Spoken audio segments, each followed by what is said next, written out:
এর আলোকে আজকে জুমায় আলোচনার বিষয় যুব সমাজ ধ্বংসের কারণ এবং উত্তরণের উপায়।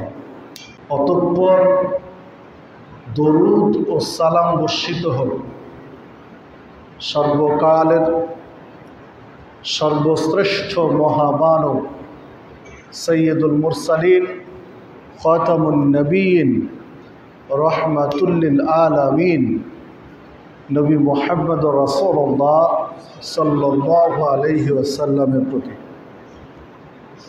সম্মানিত মুসল্লিবৃন্দ, আমি আপনাদের সামনে কোরআন মাজিদের কয়েকটি আয়াত তেলাওয়াত করেছি।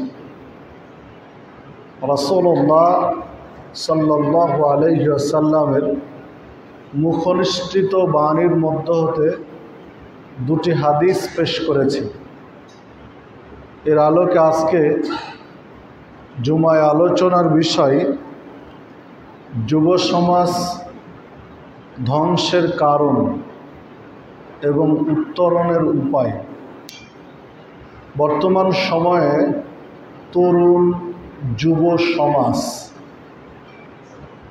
যুবক যুবতী তরুণ সমাজ কেন নষ্টের পথে, কেন ধ্বংস হয়ে যাচ্ছে এবং এইটা থেকে ফিরে আসার পথ কি, কিভাবে আমরা এই পরিবেশ থেকে মুক্তি পেতে পারি, এই ক্ষেত্রে কোরআন সুন্নাহ পারিপার্শ্বিক কিছু বিষয় তুলে ধরার চেষ্টা করব ইনশাআল্লাহ। ওমা তৌফিকে ইল্লা বিল্লাহ আলাইহি তাওয়াক্কালতু ওয়া ইলাইহি উনীব। সম্মানিত উপস্থিতি, যদিও বিষয়টি অনেক লম্বা, তারপরেও একটি খুতবায় সংক্ষিপ্ত পরিসরে মূল কিছু বিষয় তুলে ধরার চেষ্টা করব ইনশাআল্লাহ। তো কেন যুব সমাজ নষ্ট হচ্ছে, কেন ধ্বংস হয়ে যাচ্ছে, এর পিছনে কারণ কি হতে পারে? অনেকে অনেক ব্যাখ্যা বিশ্লেষণ করবেন, এটা স্বাভাবিক। বিভিন্ন বিদ্বানগণ মৌলিক কিছু কারণ তুলে নিয়ে এসেছেন অনেক কারণের ভিতর থেকে, অনেকগুলো পয়েন্ট থেকে মৌলিক কিছু পয়েন্ট তারা নিয়ে এসেছেন। তার অন্যতম একটি হচ্ছে সুশিক্ষার অভাব।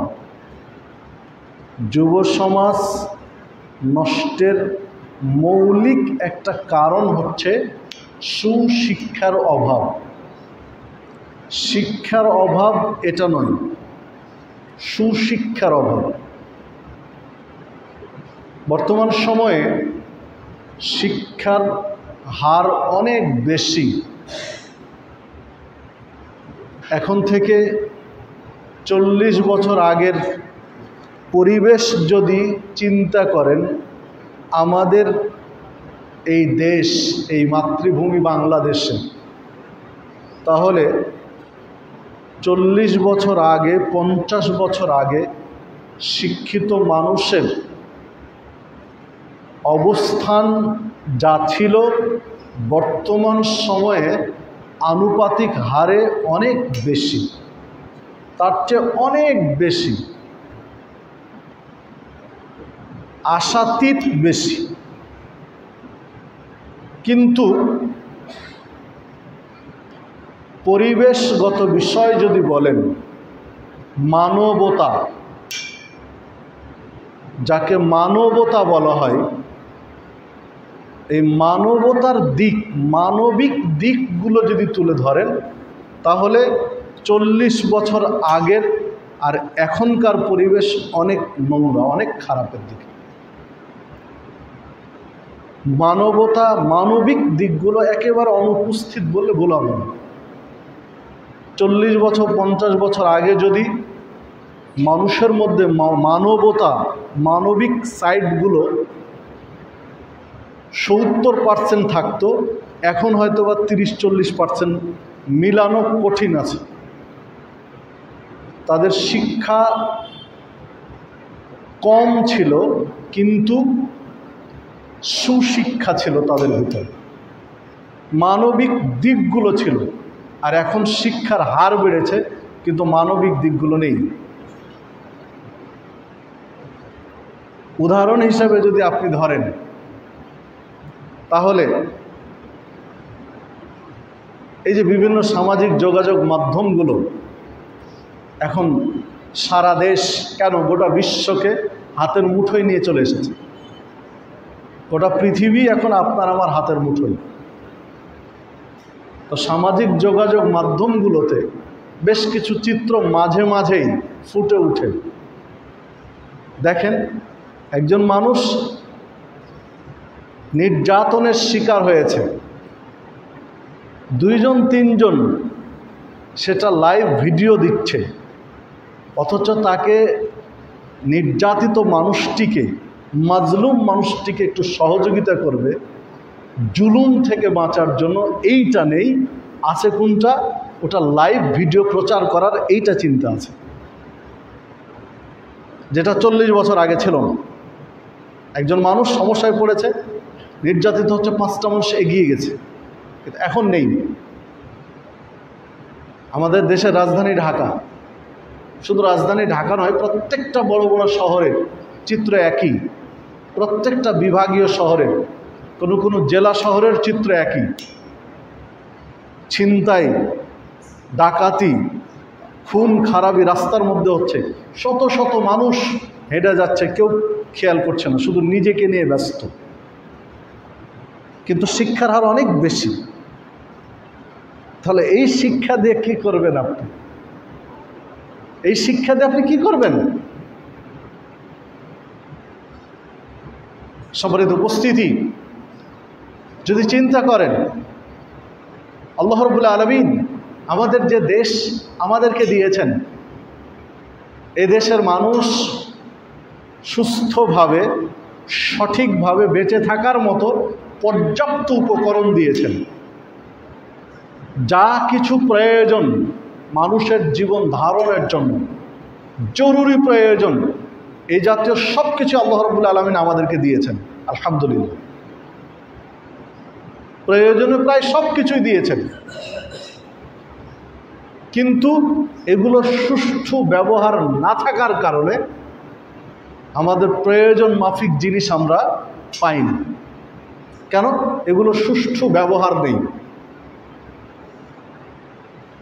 দেশের হাজার হাজার কোটি টাকা দেশের বাইরে পাচার হয়, তো সেইটা যদি দেশে ইনভেস্ট হতো, দেশে যদি এগুলো চলমান থাকতো, দেশের বাজারে থাকতো, জনগণের কাজে লাগানো হতো, যাদের সম্পদ তাদের মাঝে বিতরণ হতো, তাহলে অনেক সংকট এমনিতে উত্তরণ হতো, সংকট থেকে বেরিয়ে আসতে পারতাম। কিন্তু এই সিস্টেমগুলোর সাথে যারা জড়িত, এই অন্যায়গুলোর সাথে যারা জড়িত, আপনি তলায়া দেখেন, যারা নেতৃত্ব দিচ্ছেন, এই অন্যায়গুলোকে যারা লিড দিচ্ছেন, সাপোর্ট করছেন, এই অন্যায়গুলোকে যারা প্রতিষ্ঠিত করে রেখেছেন, এগুলোর সেফ জোন হিসাবে যারা কাজ করছেন, দেখুন সবাই উচ্চশিক্ষিত, এরা মূর্খ মানুষ নয়। এগুলো লিডিং পয়েন্টে যদি মনে করেন, তাহলে একজন রিক্সা চালক, একজন ভ্যান চালক, একজন কামলা, দিন মজুরি মানুষ নয়। এগুলোর পিছনে সব শিক্ষিত মানুষ, বড় বড় মানুষ বসে আছেন। তাহলে শিক্ষিত হয়েছি কিন্তু সুশিক্ষিত হতে পারি না, শিক্ষিত হয়েছি সুশিক্ষিত হতে পারি না। আপনি চিন্তা করতে পারেন, জাতির সম্পদ, দেশের সম্পদ, জনগণের সম্পদ, 1 টাকা যদি হেরফের করি, জেনে শুনে, হজম করতে পারবো না, কোনো উপায় নেই হজম করার। এটি উগলিয়ে ফেলতেই হবে, যদি এই দুনিয়ায় না হয় তাহলে আখেরাতে, বিচারের মাঠে এটা উদ্গ্রহণ করাই লাগবে, আপনাকে বমন করতে হবে, এটা হজম করার কোনো উপায় নেই। নবী মুহাম্মদ রাসূলুল্লাহ সাল্লাল্লাহু আলাইহি ওয়াসাল্লাম রাস্তা দিয়ে হেঁটে যাচ্ছেন, খেজুরের একটা টুকরা, একটা খেজুর পড়ে আছে, খেজুরটা হাত কুড়ায় নিলেন, কুড়ায় নিয়ে বলছেন, সাহাবীরা সাথে আছেন, পেটে ক্ষুধা আছে, ক্ষুধার্ত অবস্থায় বলছেন যে এইটা যদি জাকাতের খেজুর সন্দেহ না হতো তাহলে আমি খেজুরটি খেতাম, কিন্তু মনে হচ্ছে খেজুরটি জাকাতের। মানে এমন এক জায়গায় খেজুরটা কুড়িয়ে পেয়েছেন যেখানে জাকাতের খেজুরের কিছু সংশ্লিষ্টতা ছিল, যে জাকাতের খেজুর সন্দেহ হচ্ছে, এই জন্য আমি খেতে পারবো না, আর রেখে দিলেন। আপনি চিন্তা করতে পারেন একজন রাষ্ট্রনায়ক ক্ষুধার্ত অবস্থায় একটা খেজুর পেয়েছেন যেটা জনগণের বলে তার ধারণা হচ্ছে, আশঙ্কা করছেন জাকাতের, এই জন্য ক্ষুধার্ত অবস্থায় খেজুরটা খেলেন, কারণ বিচারের মাঠে এটা আল্লাহর কাছে জবাব দিয়ে কুল পাওয়া যাবে না। নাতি, ছোট মানুষ, হাসান হুসাইন রাদিয়াল্লাহু আনহুমা, ছোট ছোট বাচ্চা, জাকাতের খেজুর স্তূপ করা আছে, পালা দেওয়া আছে। তারা ছোট মানুষ তো বোঝে না, একটা খেজুর নিয়েই মুখের মধ্যে দিয়ে দিয়েছেন, নিয়েই মুখের ভিতর দিয়ে দিয়েছেন। রাসূলুল্লাহ সাল্লাল্লাহু আলাইহি ওয়াসাল্লাম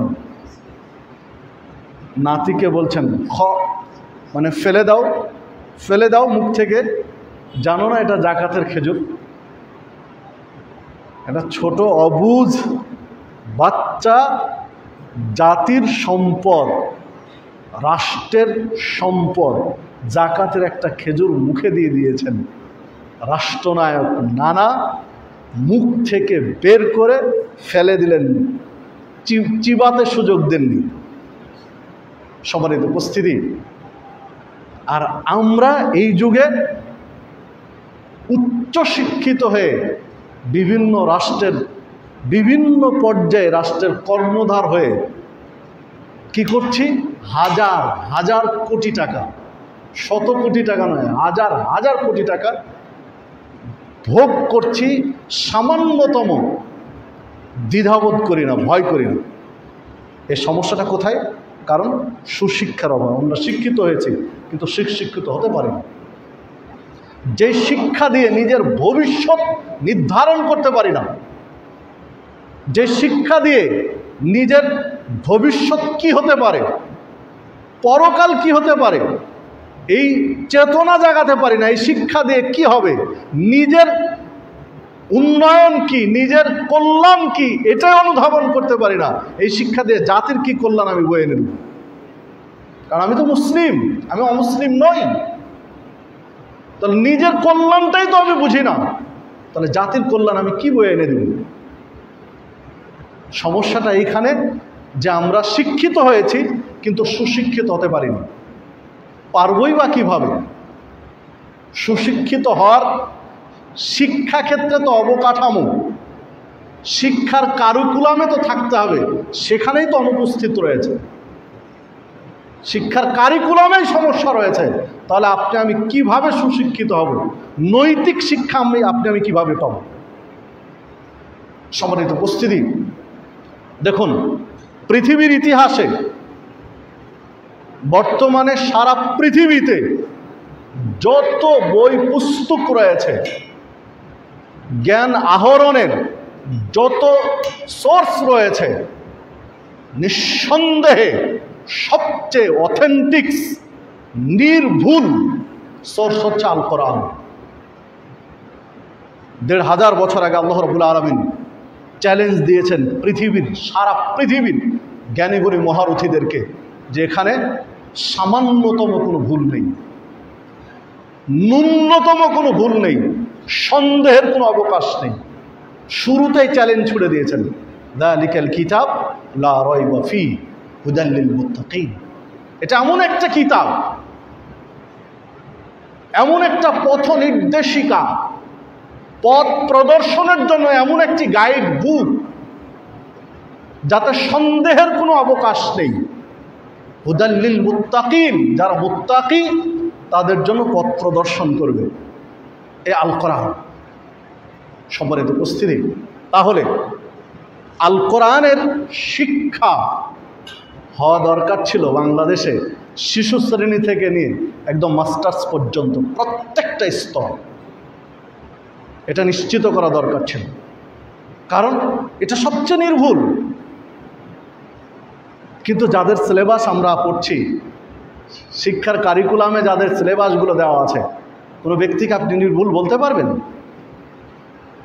তাদের জীবন ইতিহাস খুঁজে দেখেন, কত কেলেঙ্কারিতে লিপ্ত আছেন।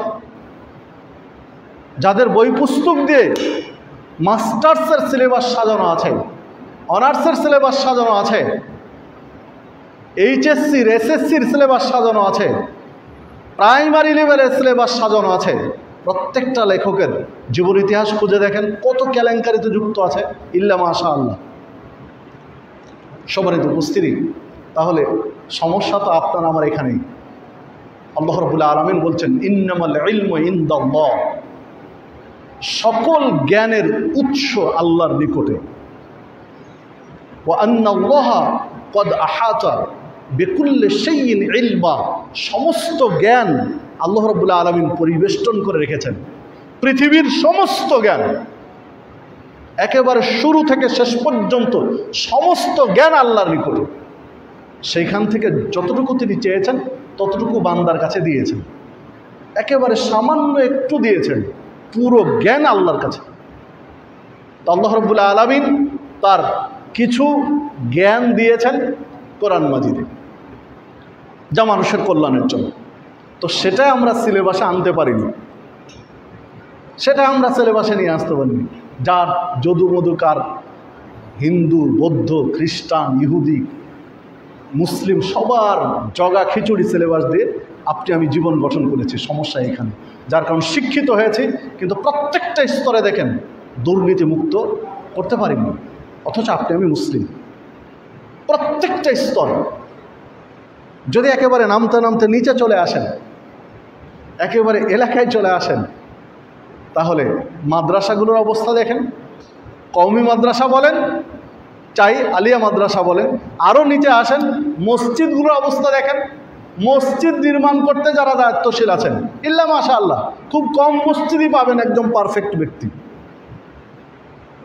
সলিড ব্যক্তিরা মসজিদের সাথে সংশ্লিষ্ট, মসজিদ কমিটিতে খুব কম মসজিদেই পাবেন। নানান ধরনের দুর্নীতিবাজ, সুদখোর, ঘুষখোর, নেশাখোর সমাজে প্রভাব আছে, তারা মসজিদের সভাপতি, সেক্রেটারি। এটা কি করে হয়? মসজিদ পরিচালনা তো তারাই থাকবেন যারা পরহেজগার, তাকওয়াশীল। হতে পারে তিনি একজন দিনবুজুর কৃষক, কিন্তু পরহেজগারিতার মানদণ্ডে তো হবেন মসজিদে দায়িত্বশীল, মসজিদ পরিচালনা করবেন।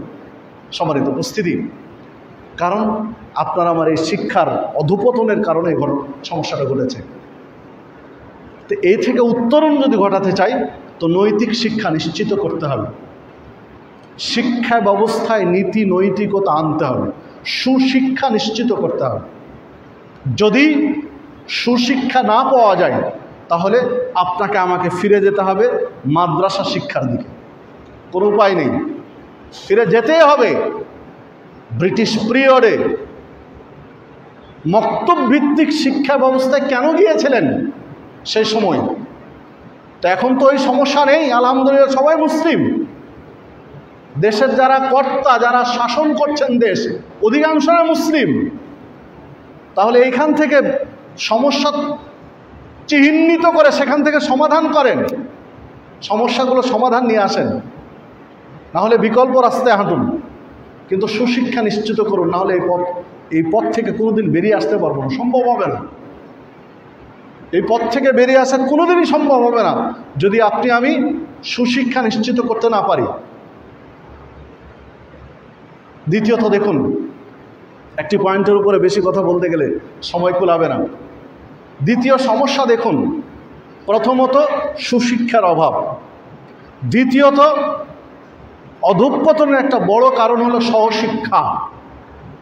ছেলে মেয়ে একসাথে শিক্ষা, প্রাপ্তবয়স্ক ছেলে মেয়েকে একই সাথে শিক্ষা দেওয়া, এটাও একটা ধ্বংসের বড় কারণ। কারণ আপনাকে যেতে হবে কোরআনুল কারীমের কাছে, যেতে হবে হাদিসের বিষয়ে।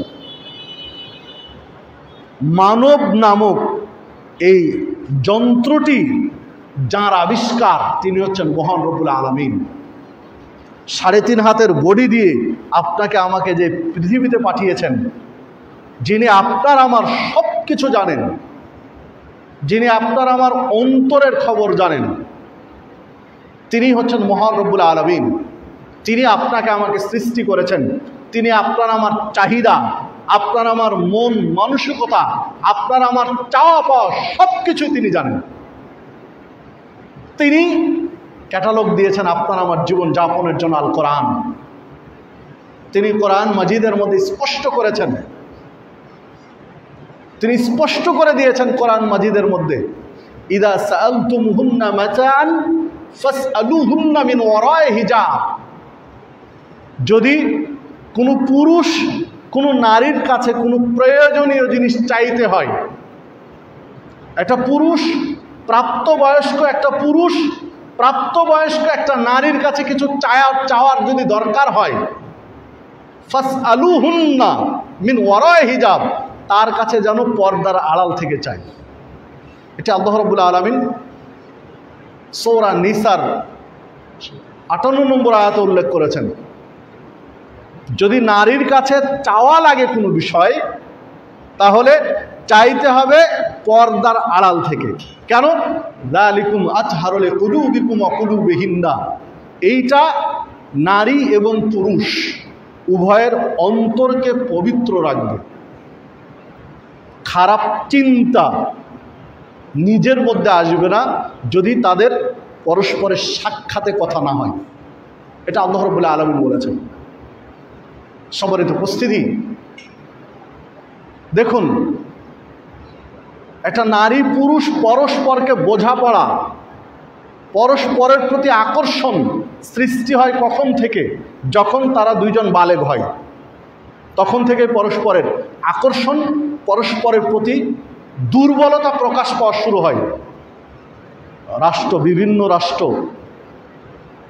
শিশুর বয়সসীমা বিভিন্নভাবে নির্ধারণ করেছে। তাতে 18 বছর পর্যন্ত শিশুর বয়সসীমা নিয়ে গেছে রাষ্ট্র, কারণ এটা মগজ প্রসূত চিন্তাধারার সিস্টেম। ইসলাম কিছু নমুনা বলেছে যে কখন একটা ছেলে বা একটা মেয়ে বালেগ হয়। তার কিছু নমুনার একটা নমুনা হচ্ছে যখন মেয়েদের পিরিয়ড হয় তখন মেয়েরা বালেগ। ছেলে মেয়ে উভয়ের ক্ষেত্রে যখন তাদের স্বপ্নদোষ হয় তখন থেকে তারা বালেগ। এইটা মোটামুটি আমাদের দেশের আবহাওয়া জলবায়ু অনুযায়ী 13-14 বছর বয়সে, 12-13-14 বছরে 2-3 বছরের মধ্যে হয়ে যায়। তাহলে আপনি 18 বছর অপেক্ষায় থাকবেন? কি করবেন 18 বছরে? সম্মানিত উপস্থিতি, বালেগ হওয়ার সাথে সাথে তাদের পৃথক যদি না করতে পারি তাহলে দুর্ঘটনা ঘটবে। এটা আবশ্যিক, এটা কোরআন মাজিদ শিক্ষা দিয়েছে মানুষকে। রাসূলুল্লাহ সাল্লাল্লাহু আলাইহি সাল্লাম বলেছেন, লা ইয়াখলুওয়ান্না রাজুলুন বিইমরাতিন ইল্লা কানা সালিসুহুমা শায়তান। একজন নারী আর একজন পুরুষ একত্রিত হবে না, নির্জনে এক জায়গায় হবে একটা নারী এবং একটা পুরুষ। কেননা যখন একটা নারী আর একটা পুরুষ এক জায়গায় হবে তখনই ওখানে আরেকজন উপস্থিত হয়, তার নাম হচ্ছে শয়তান। তিরমিজির মধ্যে হাদিসটি রয়েছে, 1171 নম্বর হাদিস। নারী পুরুষ এক জায়গায় একত্রিত হওয়া মানেই সেখানে থার্ড পার্সন আরেকজন উপস্থিত হয়, শয়তান। শয়তান কোনো সময়ই মানুষের কল্যাণ চায় না। আদুব্বুম মুবিন বলা হয়েছে কোরআন মাজিদে, প্রকাশ্য শত্রু। এই মানুষের কারণে শয়তান জান্নাত থেকে বিতাড়িত হয়েছে। আজাজিল শয়তান, তিনি হচ্ছেন আদম আলাইহিস সালাম। আদম আলাইহিস সালামের কারণে, তাকে সিজদা না করার কারণে, যে আল্লাহর আদেশ না মানার কারণে, সেটা আদেশটা কি ছিল? সিজদা করা। যার কারণে শয়তান চ্যালেঞ্জ দিয়ে সেই দিন থেকে মাঠে নেমেছে যে বনু আদম কি করে জান্নাতে যায় সেটাই দেখে নেব।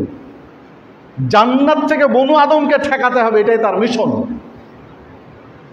সেই চ্যালেঞ্জ বাস্তবায়ন করার জন্য সেই যুগ যুগ ধরে হাজার হাজার বছর ধরে শয়তান চেষ্টা করে যাচ্ছে। তো যখনই নারী পুরুষ এক জায়গায় হবে তখনই পাপের উস্কানি, ওয়াসওয়াসা, কুমন্ত্রণা, প্ররোচনা দিতে থাকে শয়তান। পরস্পর প্রতি ভালো লাগা, ভালোবাসা, পরস্পরকে কাছে আসা পাপের জগতে ভাসিয়ে দেওয়ার জন্য সর্বাত্মক প্রচেষ্টা অব্যাহত রাখে শয়তান। এটা আল্লাহ রাসূল সাল্লাল্লাহু আলাইহি ওয়াসাল্লাম নিষেধ করেছেন, আল্লাহ রাব্বুল আলামিন নিষেধ করেছেন। আল্লাহ রাব্বুল আলামিন নিষেধ করলেন, রাসূলুল্লাহ সাল্লাল্লাহু আলাইহি ওয়াসাল্লাম নিষেধ করলেন। রাসূলুল্লাহ সাল্লাল্লাহু আলাইহি ওয়াসাল্লাম পৃথিবীর ইতিহাসে যদি কাউকে শিক্ষাবিদ মাস্টার মনে করতে হয়, তিনি হচ্ছেন মুহাম্মদ রাসূলুল্লাহ সাল্লাল্লাহু আলাইহি ওয়াসাল্লাম।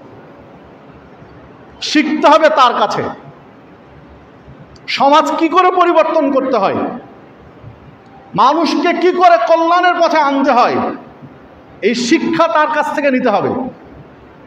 লাকাদ কানা লাকুম ফি রাসূলিল্লাহি উসওয়াতুন হাসানা, তোমাদের জন্য উসওয়ায়ে হাসানা, সর্বোত্তম মডেল, আইডল তোমাদের জন্য আদর্শ হচ্ছেন নবী মুহাম্মদ রাসূলুল্লাহ সাল্লাল্লাহু আলাইহি ওয়াসাল্লাম। তাকে আদর্শ হিসেবে মেনে নেন। নবী মুহাম্মদ সাল্লাল্লাহু আলাইহি ওয়াসাল্লাম 23 বছর নবী হিসাবে জীবন যাপন করেছেন পৃথিবীর ইতিহাসে। এই 23 বছরে তিনি একদিন একটা কথা মিথ্যা বলেছেন তার কোনো প্রমাণ নেই। কেউ প্রমাণ করতে এখন পর্যন্ত পারেনি, পারবে না ইনশাআল্লাহ। যে 23 বছরে তিনি একটা মিথ্যা কথা বলেছেন তার কোনো রেকর্ড নেই। 23 বছরে তিনি একজন নারীর সম্ভ্রম হানিকর কোনো কথা বলেছেন, ইফটিজিং হয় এইরকম কোনো কথা বলেছেন তার কোনো প্রমাণ নেই। কারো 1 টাকা অন্যায়ভাবে তিনি দখল করেছেন তার কোনো প্রমাণ নেই, রেকর্ড নেই। আরও আশ্চর্য লাগে, অবাক লাগে যে তিনি নবী হয়েছেন 40 বছর, এই 40 বছরে তিনি মিথ্যা কথা বলেছেন তারও কোনো প্রমাণ নেই।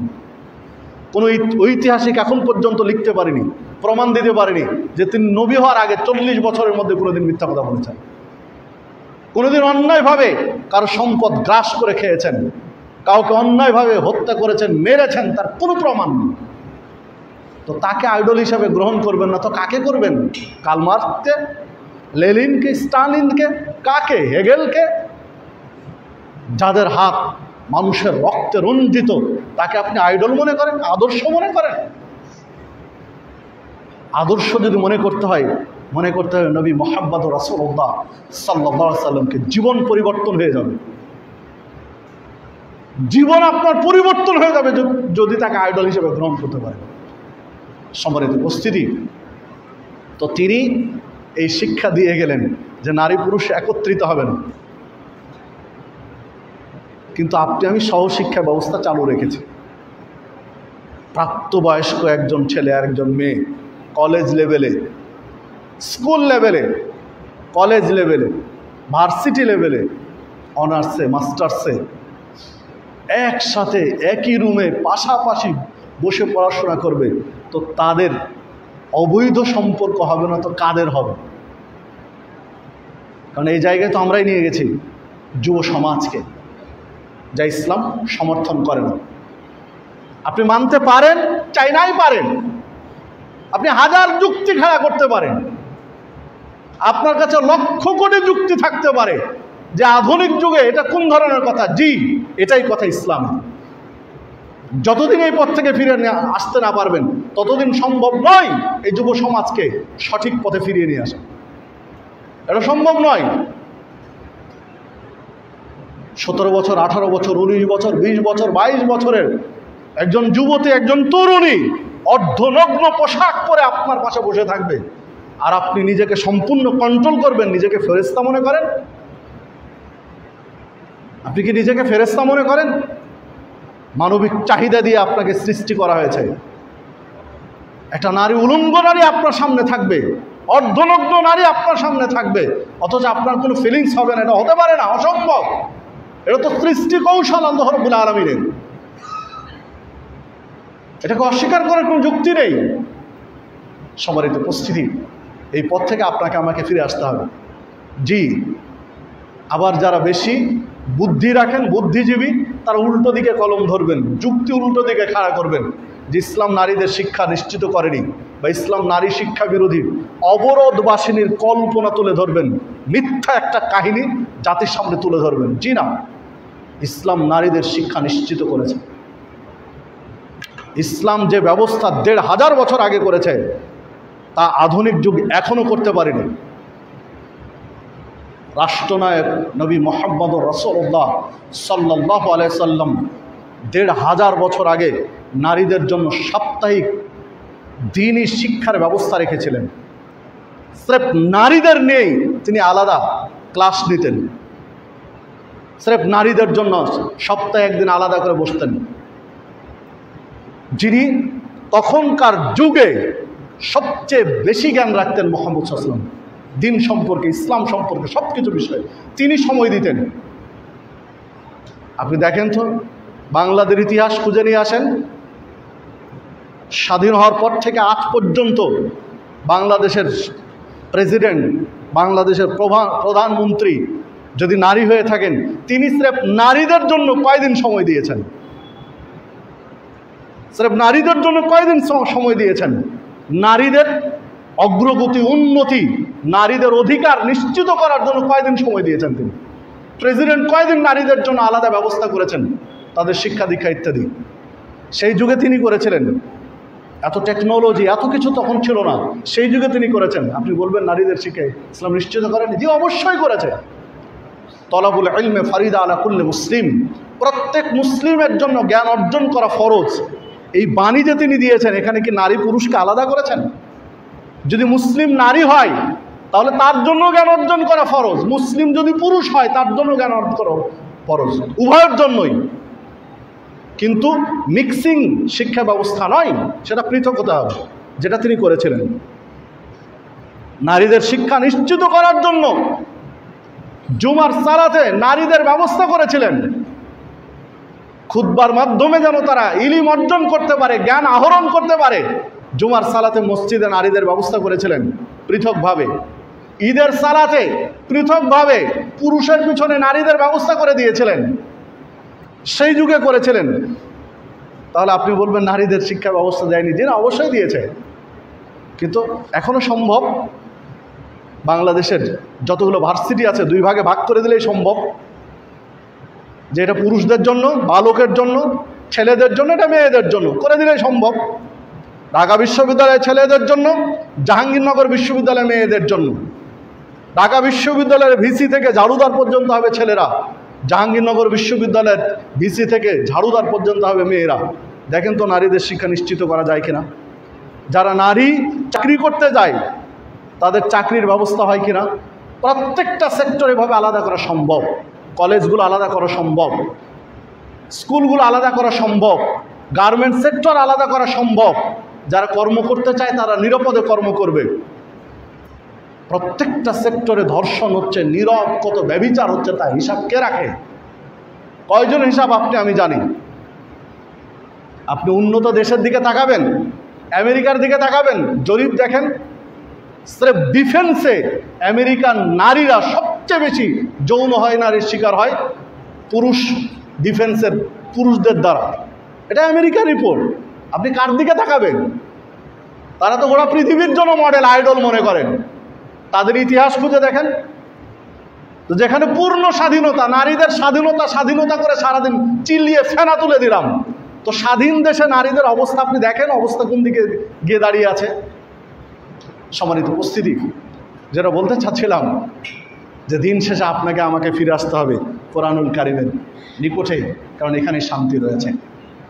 জাহেলি যুগের ঘুরে ধরা সমাজকে নবী মুহাম্মদ সাল্লাল্লাহু আলাইহি ওয়াসাল্লাম কোরআনের শিক্ষা দিয়ে আদর্শ সমাজের রূপ দিয়েছিলেন, যা পৃথিবীর ইতিহাসে এখনও এই ধরনের রাষ্ট্র সমাজ এখনও কেউ কায়েম করতে পারে। সেই ব্যবস্থা যদি আনতে পারি তাহলে এই সমস্যাগুলো দূর করা সম্ভব। নারী পুরুষের শিক্ষা ব্যবস্থা আলাদা করতে হবে, থাকবে, সব থাকবে, প্রাইমারি থাকবে, স্কুল থাকবে, কলেজ থাকবে, ভার্সিটি থাকবে, সব থাকবে, কিন্তু পৃথক করে দিতে হবে। যা আছে অবকাঠামো, এটা দিয়ে সম্ভব, এটা দিয়ে সম্ভব, পৃথক করে দিতে হবে। নারীদের জন্য আলাদা, পুরুষদের জন্য আলাদা। সম্মানিত উপস্থিতি, দেখুন 2 নম্বর পয়েন্ট এটা বললাম যে নারী পুরুষের শিক্ষা ব্যবস্থা আলাদা করতে হবে। মিক্সিং শিক্ষা ব্যবস্থার সমস্যা। যান, যে কোনো ভার্সিটিতে যান, যে কোনো বড় কলেজগুলোতে যান, নির্দ্বিধায় একটা ছেলে এবং মেয়ে বিভিন্ন জায়গায় আড্ডা দিচ্ছে, তারা অবৈধ সম্পর্কে লিপ্ত।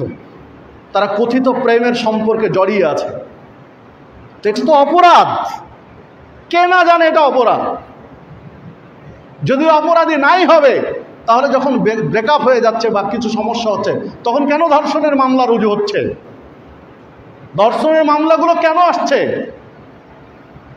তখন তো ঠিকই অপরাধ হিসাবে গণ্য করছি। দুইজন দুইজনকে ভালোবাসে, প্রেম করেছে, ব্যভিচার করেছে, নিজেরাই নিজেদের সম্মতিতে ব্যভিচার করেছে, কিন্তু যখন সম্পর্ক নষ্ট হয়েছে তখন আবার ঠিকই মামলা রুজু হচ্ছে নারী নির্যাতনের। কেন?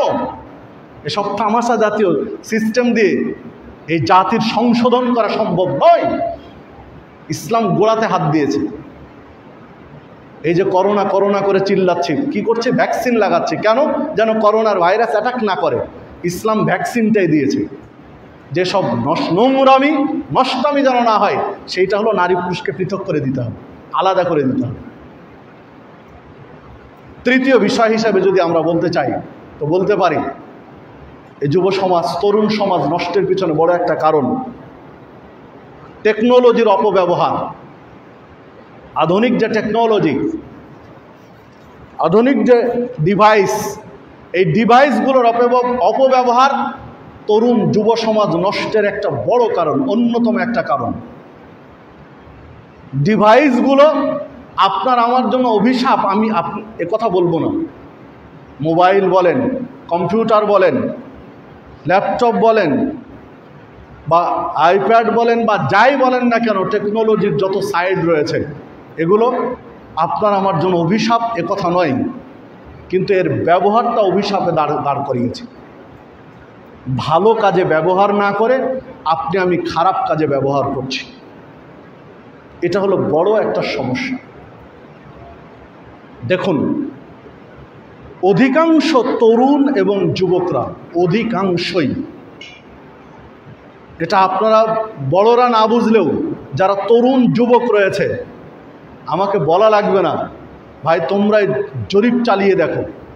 তোমার কলেজে তোমার বন্ধু যদি 50 জন থাকে পরিচিত, 50 জনের মাধ্যমে তুমি জরিপ চালিয়ে থাকো, অধিকাংশ ছেলেরাই মানে ব্লু ফিল্ম দেখেছে এবং এতে আসক্ত আছে। কলেজ লেভেলে পড়ে, ইন্টারমিডিয়েটে পড়ে, অথচ ব্লু ফিল্ম সম্পর্কে তার কোনো ধারণা নেই। ব্লু ফিল্ম একদিনও দেখেনি, পর্নোগ্রাফি একদিনও দেখেনি।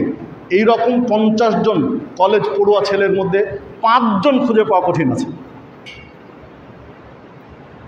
আপনি 18 বছর নিয়ে ধরে আছেন, 18 বছর হয়নি এখনো তার, আপনি 18 বছর নিয়ে ধরে আছেন যে 18 বছর বয়স হলে তাকে বিয়ে দিবেন বা ইত্যাদি দিবেন, তার আগেই সব নোংরামির মধ্যে জড়িয়ে গেছে।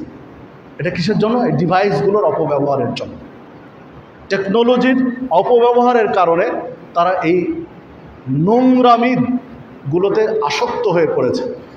তো যখন একটা যুবক কলেজে পড়ে, ভার্সিটিতে পড়ে, অনার্সে পড়ে, মাস্টার্সে পড়ে, বিয়ে তো করবে আরও 5-7 বছর পরে, কারণ তাকে মাস্টার্স করতে হবে, 3-4 বছর জবের জন্য পড়াশোনা করতে হবে, তারপরে জব একটা চাকরি পাবে, স্টাবলিশড হবে, তারপরে না বিয়ে করবে।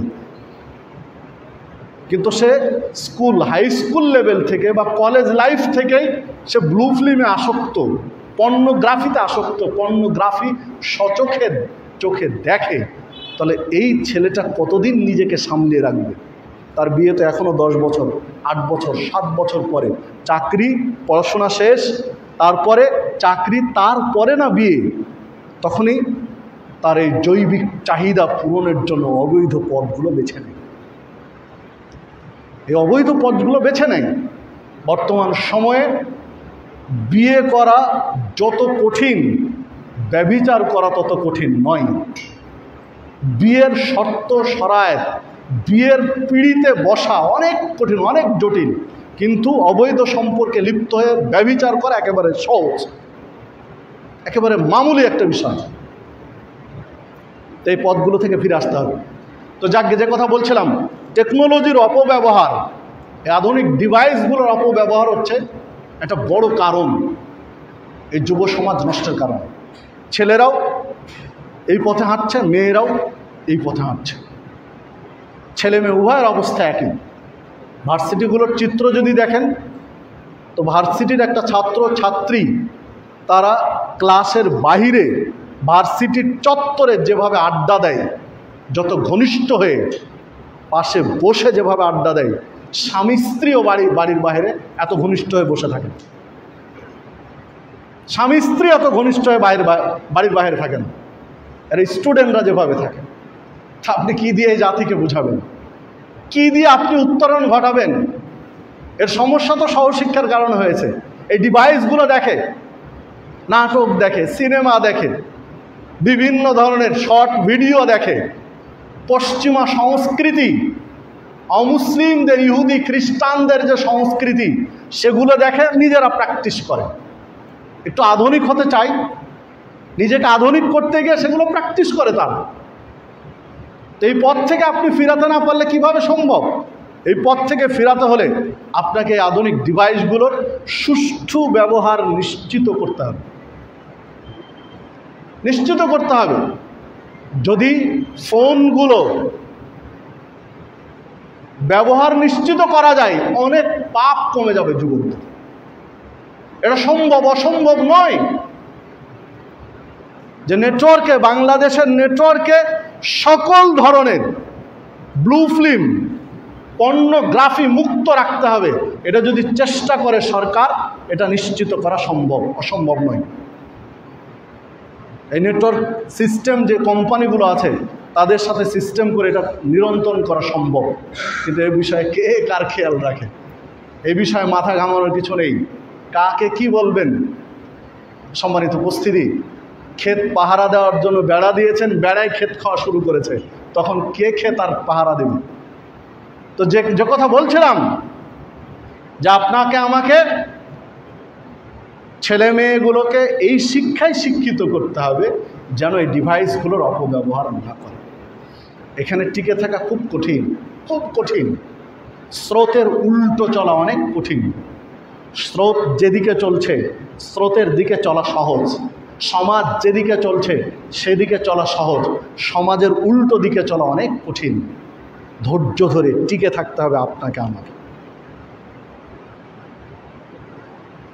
এরপরে দেখুন, এই যুব সমাজ নষ্টের বড় একটা কারণ হচ্ছে পিতামাতার দায়িত্বহীনতা। পিতামাতা দায়িত্বহীন, সচেতন নন। পিতামাতাকে সচেতন হতে হবে, দায়িত্বশীল হতে হবে। একটা বাবা মা তার ছেলে মেয়ে ক্লাসে গিয়েছে কিনা আজকে, এই বিষয়ে যত যত্ন নেয়, ছেলে মেয়ে দিন শিক্ষার ক্ষেত্রে, নৈতিক শিক্ষার ক্ষেত্রে ততটা খেয়াল কোনো বাবা মাই নেই না, ইল্লা মাশা, ব্যতিক্রম দিয়ে একজন হতে পারে। নিয়মানুবর্তিতা, ডিসিপ্লিন যদি শিখাতে চান, তাহলে সবচেয়ে বড় ডিসিপ্লিনের আনুষ্ঠানিকতা হচ্ছে সালাত। দৈনিক 5 ওয়াক্ত সালাত টাইম টু টাইম আদায় করা। এর চেয়ে বড় ডিসিপ্লিন কোথায়? আপনি ক্লাসে গদ বাঁধা ডিসিপ্লিনের রচনা মুখস্থ করিয়ে আপনি ডিসিপ্লিন মানাবেন? ইসলাম ডিসিপ্লিন শিখিয়েছে কাকে বলে? নিয়মানুবর্তিতা, মেনে চলা, টাইমের সৎ ব্যবহার, টাইম মেনটেন করা, টাইম ম্যানেজমেন্ট শিখিয়েছে ইসলাম সালাতের মাধ্যমে। দৈনিক, প্রত্যেক মাসে, প্রত্যেক বছরে একেবারে টাইমে টাইমে সালাত আদায় করতে হবে। এর চেয়ে বড় টাইম ম্যানেজমেন্ট আর হতে পারে না পৃথিবীতে। এটা ইসলাম শিখিয়েছে। সম্মানিত উপস্থিতি, আপনি আপনার ছেলে মেয়েকে যতবার খোঁজ নিয়েছেন, ক্লাসে গিয়েছিল কিনা, পড়াশোনা হয়েছে কিনা, আপনি কয়দিন খোঁজ নিয়েছেন? বাবা জোহরের সালাতে গিয়েছিলেন, আসরের সালাত পড়েছ, মাগরিব পড়েছ, ফজরে কেন উঠোনি? ক্লাসের টাইমে ঘুম বাচ্চার উঠছে না, তাড়াহুড়া করে ঘুম থেকে ছোট বাচ্চাকে উঠিয়ে আপনি ক্লাসে পাঠাচ্ছেন, কিন্তু ওই ছেলেটাকে ফজরের সময় ঘুম থেকে উঠিয়ে মসজিদে যেতে হবে, এই শিক্ষা আপনি আমি দিতে পারিনি। তাহলে বাবা মার দায়িত্ব কি পালন করেছে? আল্লাহ রাব্বুল আলামিন বলছেন, ওয়ামুর আহলাকা বিসসালাহ ওয়াসতাবির আলাইহা।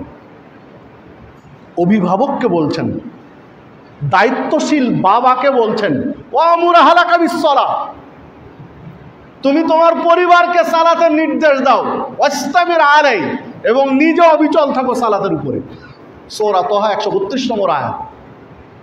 তা আগে পরিবারকে নির্দেশ দিতে বললেন, যে আগে পরিবারকে সালাত পড়ার নির্দেশ দাও, তারপরে অবিচল থাকো। মানে ফজর আগে আপনি পড়তে যান, ফজর পড়ে এসে পরিবারকে জাগাবেন, এটা ইসলাম বলেনি। আগে পরিবারকে জাগান, তারপরে মসজিদে যান। ওয়ামুর আহলাকা বিসসালাহ, পরিবারকে সালাতের নির্দেশ দাও। ওয়াস্তাবির আলাই, এবং নিজে অবিচল থাকো। মানে ফজরের সময় পরিবারকে জাগিয়ে তারপর আপনি মসজিদে যান। ছেলে থাকলে ছেলেকে সাথে নিয়ে যান, মেয়েকে স্ত্রীকে জাগিয়ে সালাতের প্রস্তুতি দিয়ে তারপর আপনি মসজিদে আসেন। এটা আপনার জিম্মেদারি, এটা আপনার দায়িত্ব, এটা আপনার কর্তব্য অভিভাবক হিসাবে। সূরা তাহরিমের 6 নম্বর আয়াত আল্লাহ রাব্বুল আলামিন বলেছেন, ইয়া আইয়ুহাল্লাযীনা আমানু, হে ঈমানদারগণ, কু আনফুসাকুম ওয়া আহলিকুম নারা, নিজেরা জাহান্নামের আগুন থেকে বাঁচো, তোমার পরিবারকে বাঁচাও জাহান্নামের আগুন থেকে। নিজে বাঁচুন, পরিবারকে বাঁচান, এটা আপনার আমার জিম্মেদারি। যদি পালন করতে না পারি, তাহলে বাবা মা যে দায়িত্ব আল্লাহ দিয়েছেন তা পালন করতে পারেনি। ছেলে রাত 10টা, 11টা, 12টা পর্যন্ত কোথায় থাকে, এই জিম্মেদারি আপনার। প্রত্যেকটা বাবা মা যদি সচেতন হন যে তার ছেলে মেয়েকে তিনি আগলিয়ে রাখবেন অন্যায় থেকে, তাহলে সমাজ পরিবর্তন হয়ে যাবে। সমাজ পরিবর্তন হতে বাধ্য। যদি এই পাড়ায়, এই গ্রামে 100টা ঘর থাকে, 100টা ঘরের প্রত্যেকটা বাবা মাই তার ছেলে মেয়েগুলো কন্ট্রোল করে সকল ধরনের অন্যায় থেকে, দেখেন সমাজ চেঞ্জ হয়ে যাবে। রাষ্ট্র আইন করবে, সেই আইন পর্যায়ক্রমে বাস্তবায়ন হতে হতে অনেক অন্যায় ঘটে যাবে। কিন্তু আপনার পরিবার আপনি একাই সামলাবেন, এটা খুব সহজ। আপনার পরিবারের সদস্য কয়জন? এখন তো ছেলে হোক মেয়ে হোক, দুটি সন্তানের বেশি নয়, একটি হলে ভালো হয়, এই স্লোগানে পা রেখে বসে আছে সবাই, ইল্লা মাশাআল্লাহ। তাহলে পরিবারের সদস্যই তো আপনারা 4 জন, স্বামী স্ত্রী, বড়জোর 2টা ছেলে মেয়ে। বাবা মা তো নিজের কাছে রেখে মানুষ করতে হবে, বাবা মাকে নিজের কাছে রেখে বাবা মাকে দেখভাল করতে হবে। এই চিন্তা চেতনাতে বহু আগে দূরে সরে এসেছে। 3 ভাই, যদি 2 ভাই থাকি, পারি না যে বড় বাবা মাকে ছুঁড়ে ফেলে দিয়ে আরেক ভাইয়ের কাছে। সম্মানিত উপস্থিতি, তাহলে 4 জন 5 জন, বড়জোর 6 জনের সদস্য, 6 সদস্য আপনার পরিবার। আপনার পরিবারটা আপনি কন্ট্রোল করেন, আপনার পরিবারটা আপনি ঠিক করেন, গোটা গ্রাম পরিবর্তন হয়ে যাবে। এইভাবে প্রত্যেকটা গ্রাম যদি পরিবর্তন হয়, দেখবেন সমাজ, দেশ, জাতি পরিবর্তন হয়ে যাবে। এই শিক্ষা ইসলাম দিয়েছে, আর এই শিক্ষাটাই নবী মুহাম্মদ সাল্লাল্লাহু আলাইহি ওয়াসাল্লাম প্রতিষ্ঠা করেছিলেন। তিনি রাষ্ট্র কায়েম করে ইসলাম প্রতিষ্ঠা করেছিলেন। জি না, এটা নয়। দিন প্রতিষ্ঠা করতে করতে রাষ্ট্র কায়েম হয়েছে। আগে ব্যক্তি, তারপরে পরিবার, তারপরে সমাজ, তারপরে রাষ্ট্রে দিন কায়েম করেছেন। শুরু করেছেন ব্যক্তি থেকে, ব্যক্তি পরিবর্তন হয়েছেন। আবু বকর পরিবর্তন হয়েছেন, ওমর পরিবর্তন হয়েছেন, উসমান পরিবর্তন হয়েছেন, আলী রাদিয়াল্লাহু আনহু, ইনারা পরিবর্তন হয়েছেন। তারপরে এনারা পরিবর্তন করেছেন নিজেদের পরিবারকে। এইভাবে নিজেদের পরিবার পরিবর্তন করতে করতে একটা গ্রাম হয়েছে। এই পর্যায়ক্রমে আল্লাহ রাব্বুল আলামিন শেষে দিয়েছেন রাষ্ট্র মদিনাতে। আর আপনি চিন্তা করছেন আগে রাষ্ট্র কায়েম করবেন, ইসলাম কায়েম করবেন রাষ্ট্রীয়ভাবে, তারপরে সমাজ পরিবর্তন করবেন। থিওরি ভুল। কারণ রাষ্ট্রে দিন কায়েম করতে করতে যদি 40 বছর সময় লাগে, তো এই 40 বছর অবস্থা কী হবে? এজন্য শুরু হবে নিচ থেকে। এটা ইসলামের শিক্ষা। সম্মানিত উপস্থিতি, তো বাবা মাকে দায়িত্বশীল হতে হবে, দায়িত্বশীলের ভূমিকায় আসতে হবে, তাহলে এটা সম্ভব। আরেকটা সমস্যা যুব সমাজের ক্ষেত্রে, সেটা হলো মিডিয়ার অপপ্রচার। মিডিয়ার যারা চালাচ্ছেন, তো মিডিয়ার ব্যক্তিত্বরা, মিডিয়ায় যারা সাংবাদিক, যারা উপস্থাপিকা বা মিডিয়া সংশ্লিষ্ট ব্যক্তি, এনারা কেন জানে ইসলাম বিদ্বেষী অধিকাংশরাই। ইসলামের একটা বিষয় পেলেই এমনভাবে ঢালাওভাবে প্রকাশ করবেন যে মনে হয় সবাই একদম ভালো, শুধু ইসলামের এই ব্যক্তিরাই খারাপ। যারা ইসলাম ফলো করেন তাদের মধ্যে 2-1টা খারাপ মানুষ থাকবে না, কথা নয়, তারাও তো মানুষ। আলেম ওলামা খারাপ থাকবে না কেউ, এটা আমি বলছি না, কারণ এনারাও রক্তে মাংসে গড়া জৈবিক চাহিদা সম্পূর্ণ মানুষ, তাদেরও পদস্খলন হতেই পারে, অস্বাভাবিক নয়। একটা মাদ্রাসায় একটা কেলেঙ্কারি ঘটনা ঘটলেই যেভাবে মিডিয়া কভার করে, একটা স্কুলের ঘটনা সেভাবে কভার করে না। মানে এমনভাবে ইসলাম সংশ্লিষ্ট ঘটনাগুলোকে এমনভাবে উপস্থাপন করে যে ইসলাম সম্পর্কে একটা নেতিবাচক ধারণা মানুষের মগজের মধ্যে ঢুকিয়ে রেখে দেয়। মিডিয়া এই কাজটা করে। বহির্বিশ্বে বিভিন্ন রাষ্ট্রে যুদ্ধ চলছে, মুসলিম রাষ্ট্রগুলো বিভিন্ন যুদ্ধ বিধ্বস্ত। তো যুদ্ধ বিধ্বস্ত মুসলিম রাষ্ট্রের খবরগুলো সঠিকভাবে মিডিয়া প্রকাশ করে না, অথচ অমুসলিম রাষ্ট্রে কিছু একটা ঘটলেই মিডিয়া এমনভাবে করে যে যেন বড় কিছু ঘটিয়ে দিয়েছে মুসলিমরা। তো এই মিডিয়ার অপপ্রচারটা একটা বড় কারণ যুব সমাজকে নষ্টের পথে নিয়ে আসার পিছনে বা জাতি ধ্বংসের পিছনে। আরেকটি বিষয়, যা আমরা ইসলামকে আদর্শ হিসাবে মেনে নিতে পারিনি। ইসলামকে যদি আদর্শ হিসাবে মেনে নিতে পারতাম তাহলে এই বিষয়গুলো আপনার আমার কাছে সহজ হতো। মেনে নিতে না পারার কারণ হচ্ছে এই প্রথম বিষয়টি, কারণ আপনার আমার মাঝে দিন সঠিক শিক্ষা নেই, নৈতিক শিক্ষা নেই, ধর্মীয় শিক্ষা নেই, আদর্শ শিক্ষা নেই আপনার আমার মাঝে। একটা ভার্সিটিতে যান, একটা কলেজে যান, কয়জন ছেলে বা মেয়েকে পাবেন যে যারা দিন মানতে, মুসলিম হিসাবে ধর্ম মানতে মৌলিক যে দোয়াগুলো দরকার এই দোয়াগুলো জানে? কয়জনকে পাবেন? সালাত পড়তে মৌলিক যে দোয়া, অনেক দোয়া আছে, অনেক দোয়া বলবো না, একদম মূল বেসিক যেটা, এই বেসিক নলেজ কয়জনের আছে? নেই। তো দিতেই তো পারেনি। তো ইসলামের প্রতি মহব্বত, ভালোবাসা তার কোত্থেকে তৈরি হবে? সিয়াম পালনের বেসিক যে জ্ঞান, এটা তো দিতেই পারেনি ছেলে মেয়ে।